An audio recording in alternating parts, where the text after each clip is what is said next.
Greg Suddy with Sean Bowers, general manager of San Diego Sockers and San Diego Sockers legend. Sean, the San Diego Sockers are the best team in the Major Arena Soccer League. Today, I mean, the record says so.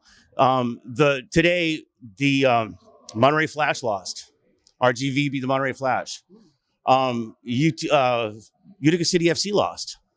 So a couple of the big boys lost. Now, on that note, the Baltimore Blast annihilated the Metro Stars in Baltimore.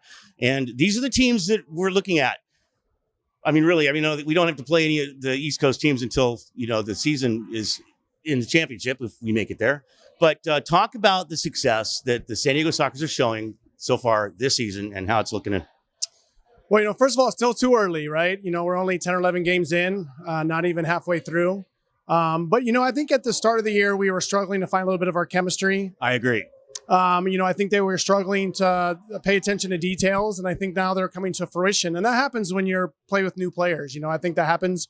I think we've changed a few things here over the years to get players better.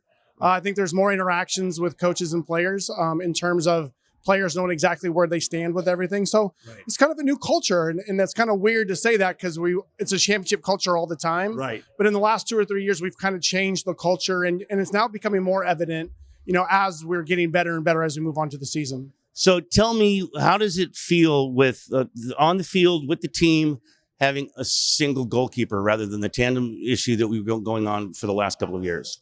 I think it's good. Obviously with Chris, and he's one of the ultimate goalkeepers in the league. Absolutely. But I think knowing that the same person's in the goal all the time and knowing the strengths and the weaknesses of our goalkeeper.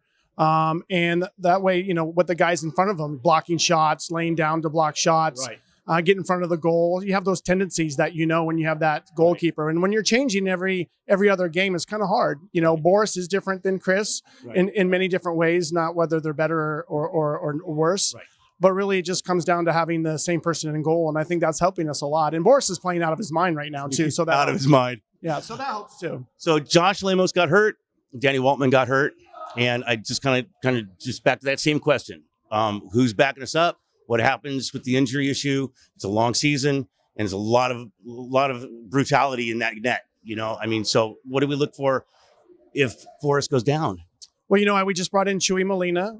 I didn't know that. Yeah, so we just brought him in. He's been practicing within the week, the last week with us, and then we have 3 goalkeepers that are on our D2 team that are very competent and can play. And obviously our D2 team is undefeated. And so for us, it's not really a worry. I know that we'll probably give Boris a game or 2 off during the season, and the best goalkeeper that'll be playing at that time will play. Well, Chewy was backing up Chris before Boris came in, wasn't he? Yeah, exactly. And so, he knows the lay of the land here, and he knows what the expectation is, and he's changing with the culture too. So it's good to have him in. Well, I'm all fan, right? As a fan, first and foremost, a fan. And the San Diego Sockers are off to a great start. We've got to get past that hump in the playoffs, but we've got a great thing going on. Sean Bowers, thanks for talking. No problem. Thank you. All right.